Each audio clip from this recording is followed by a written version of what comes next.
The Court of Appeal today set March 11th and 12th to hear 4 appeals by former Prime Minister Datuk Seri Najib Tun Razak to reverse a High Court's ruling over the interlocutory applications in his 7 criminal charges.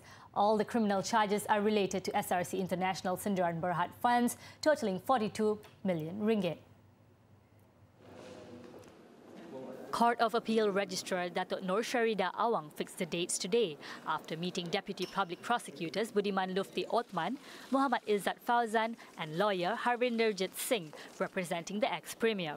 Budiman said Datuk Seri Najib's lawyer had informed the court that the defence needed 10 days from the date they received the appeal record to file the petition of appeal. The court also ordered both parties to file written submissions by March 4th or 5th. On the 2 days, the Court of Appeal would hear the appeals by Datuk Seri Najib on his application for a gag order to prohibit the media from discussing the merits of his criminal cases, his application for the recovery of documents and statements, and his challenge on the appointment of lawyer Datuk Sulaiman Abdullah as the lead prosecutor in his 7 charges pertaining to SRC International. On July 4th last year, the former PM was charged with 3 counts of criminal breach of trust and 1 charge of abusing his position over SRC International funds amounting to 42 million ringgit. On August 8th last year, he was charged with 3 counts of money laundering involving the same amount of money.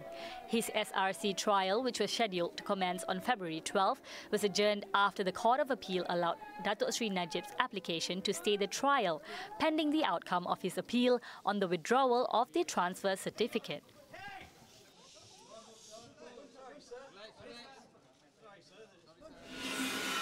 Meanwhile, Datuk Seri Najib's wife has been given 7 days by the Kuala Lumpur High Court to prove the whereabouts of the 44 pieces of jewellery sent to her by a well-known wholesale jeweller from Lebanon. It was alleged that all the valuables worth $14.78 million or about 60 million ringgit were in Datin Sri Rosmah Mansour's possession before they were seized by police shortly after the 14th general election last year.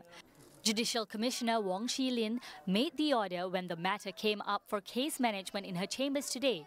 Counsel Datuk David Gurupatam, who was acting for Lebanese company Global Royalty Trading SAL, told the media that Datin Sri Rosmah has to find all the jewellery concerned as his client was not required to do so.